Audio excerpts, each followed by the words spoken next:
We're going to start today with a conversation with Ray Chan from K5 Ventures. Ray, welcome to the show. Oh, thank you. Thank you for the invitation. You're very welcome. So let's get introduced. Tell us about yourself a little bit, as well as K5 Ventures. What do you like to invest in? What size is the fund? Just get us acquainted. Sure. Yeah. In fact, I now you said the show has been around for 10 years. That remind me of talking to you. I think maybe 8 years ago or 9 years ago when you first started the show. I still remember that it was a fun conversation. But anyway, so we are based in Southern California, and I manage the K5 Venture Fund, as well as I manage the local Tech Coast Angels sidecar fund. Today I want to focus a bit more on the Tech Coast Angel funds, but we are pretty much have similar focus, similar approach. The reason I want to focus on that is because it's a known entity, but I think it's very powerful in many fashions. So I can dial into that. Both K5 and Tech Coast Angels Ace Fund is around a $15 million fund. But on the Tech Coast Angel Fund is more a fund that actually will be published as soon as the fund run out, just because it is a fund that supported by all the 350 angels, individual angels. So basically, we like to deploy as much as we can, and then as soon as it's run out, then we will have a new fund, and that's why this is the third fund of Tech Coast Angels. So the reason why it's so important is because we are pretty much the anchor investor for most of the angels in the area, and when we invest, we have pretty much demonstrate to the rest of the individual angels that we have gone through some type of due diligence and also research before we deploy the investment. So usually it's being looked at as an anchor investor.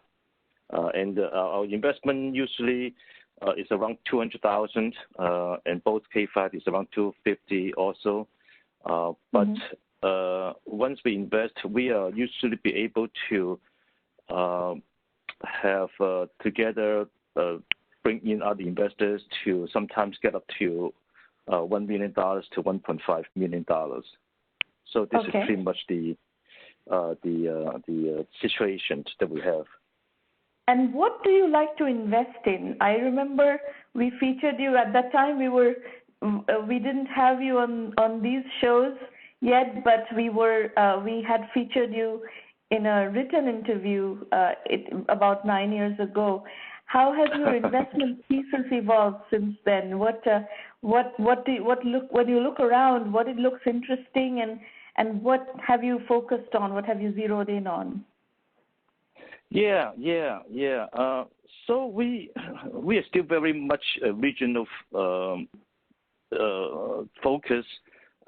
In terms of industry, we are pretty much agnostic. We don't discriminate anything that we see.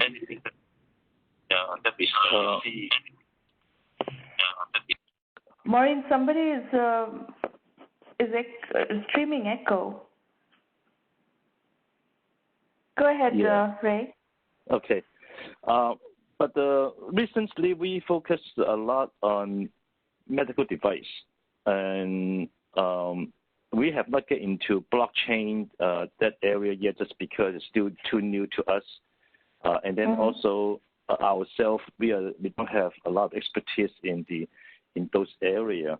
but we are tiptoeing into AI area because we have a couple partners are expert in that area, very involved in the AI community. So we are tiptoeing into that area right now. But in terms of industry, we are it's not our focus. Our focus is mostly the people and also the metrics and also the proof of concept, and that pretty much make our decisions that way. And what stage do you like to invest in? So when you look at proof of concept, what needs to already be in place for your community to write a $200,000 and $250,000 check? What proof points need to already be in place? Yeah. So in the case of medical device, the proof point would be some type of agreement, a collaboration agreement with some pharma or some bigger device companies, or some type of regulatory approval, being ISO or FDA, and so that varies. And the key thing is we just need somebody else that pretty much give an endorsement of this is indeed a product. And then also, if some agreement is being struck, is on the table, that means we have bigger farmers, bigger companies are interested in this area because they're solving a problem for them. But for the consumer product, is all about metrics, about not just the product, it's not just the features, it's basically how many people actually love the product on a continuous basis. So it varies from the industry and product, but and it doesn't have to be in revenue. It doesn't have to be have millions of download. Product love is something that we focus the most. Okay, and geography. You said you have a very big geographical focus.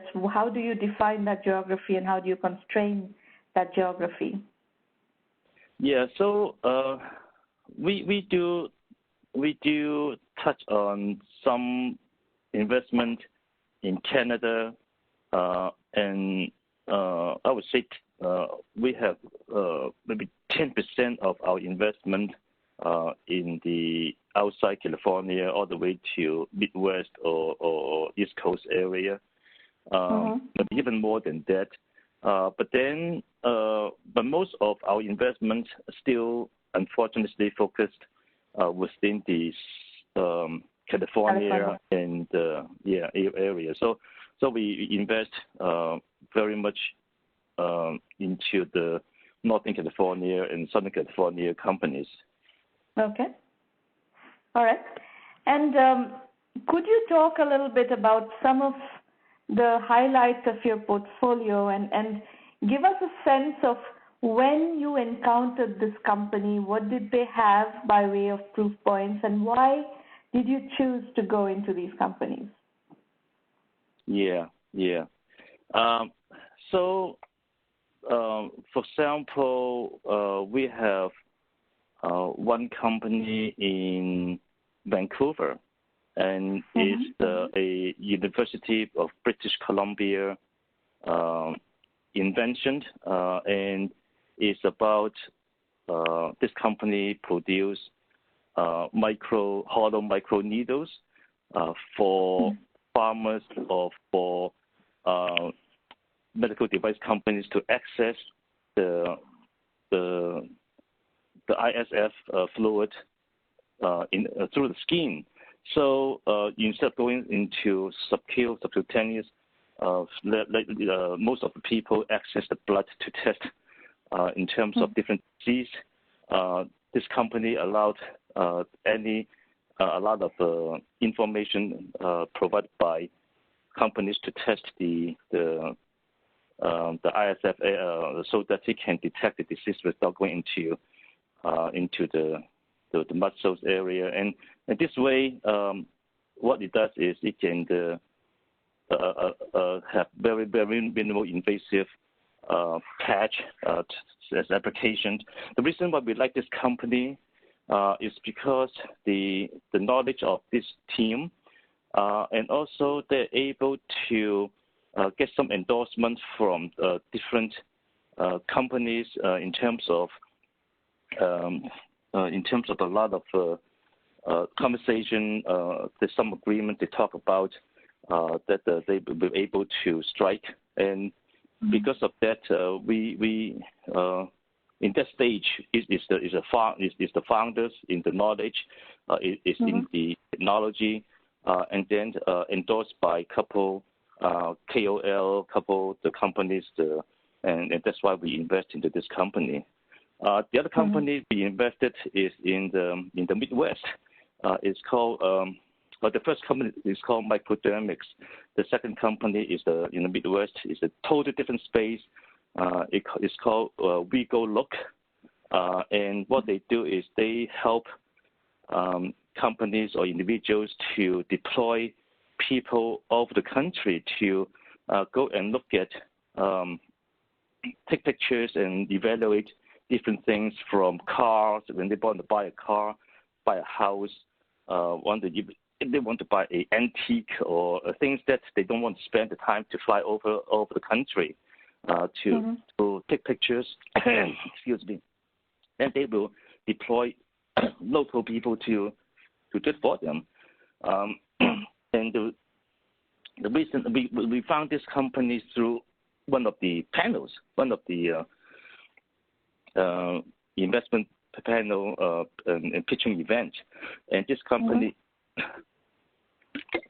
actually, excuse me,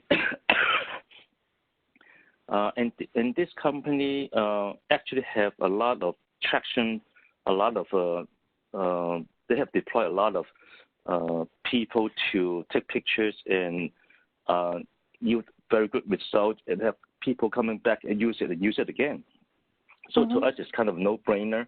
And this company actually got eventually bought out by insurance company, because I think insurance company also want to have people to go to different places, look at, assess different things. So there was one of the example. And so it depends. Sometimes we will go out to look at them. Sometimes it's through the pitch event, just like yours here. And sometimes we get invited to different speaking panels to expose to different opportunities.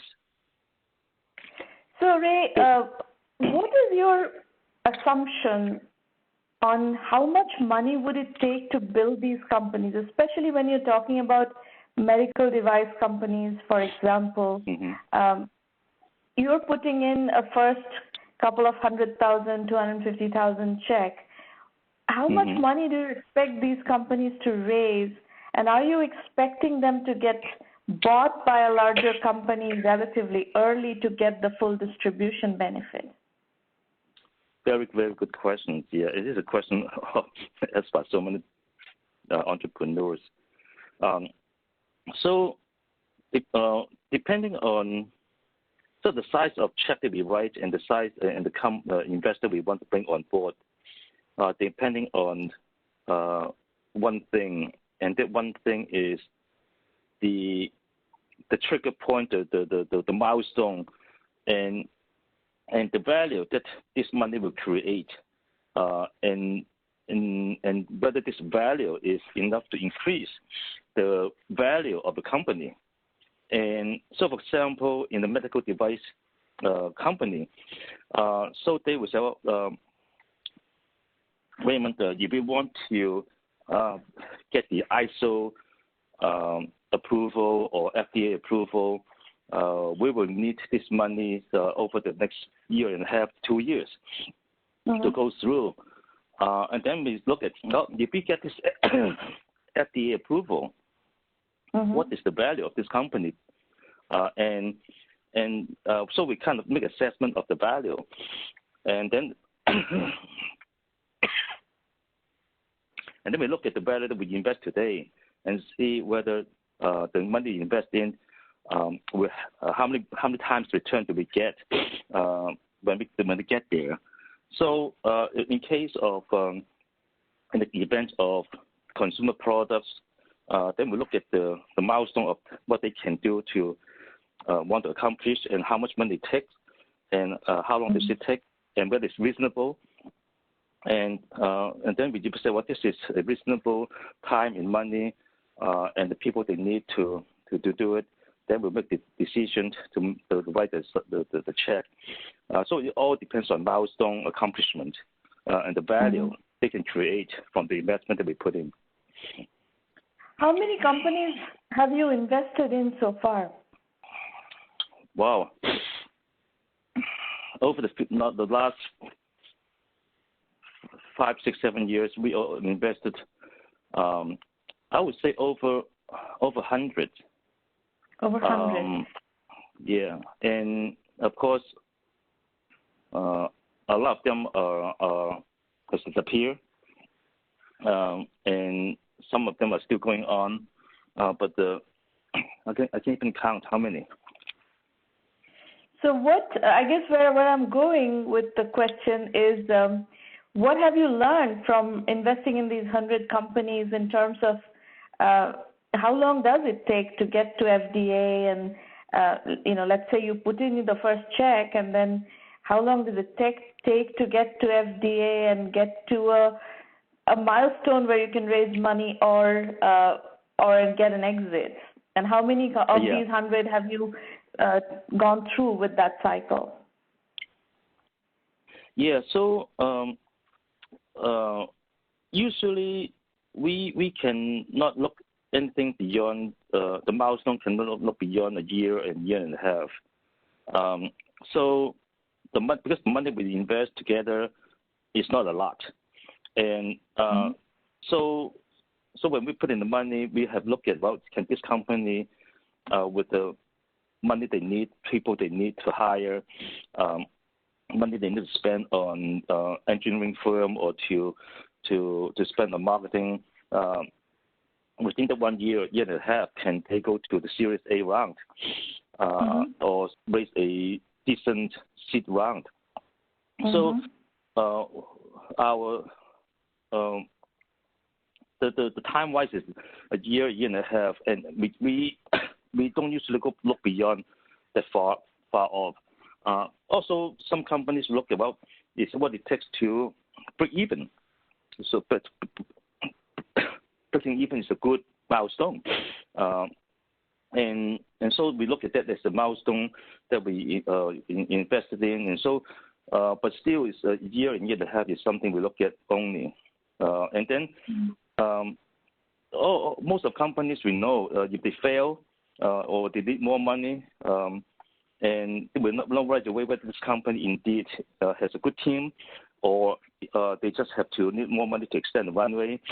So we can make a decision pretty fast and learn very fast that whether this is a company worth second round or follow-on investment. Okay. All right, got it. So now what trends are you seeing in your portfolio right now? Who's doing what, and what are the themes that are emerging in your deal flow?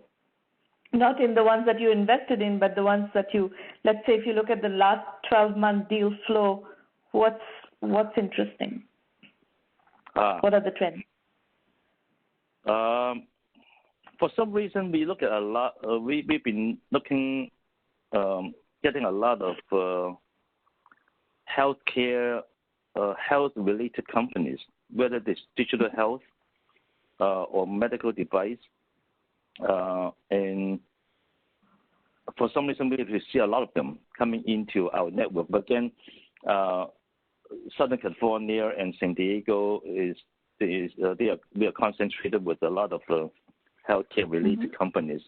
In terms of tech, it's coming from the Bay Area. In the tech area, we have a lot of people have a lot of throw around a lot of jargon like machine learning, natural language processing, and sometimes if you look under the the layer, you find that there's a lot of words throwing around, but the substance is not there.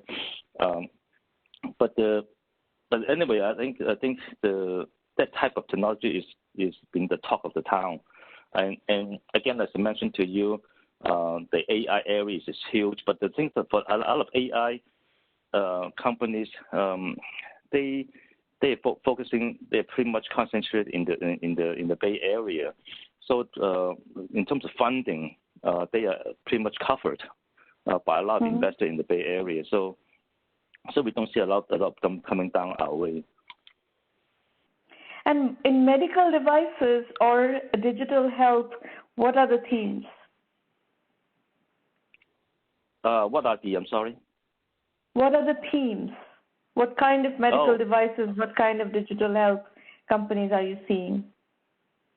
Monitoring. I love monitoring companies. I think they follow the trend is they basically to monitor the health, track the health, and a lot of going into I would say the understanding the a lot of, for example, sleep.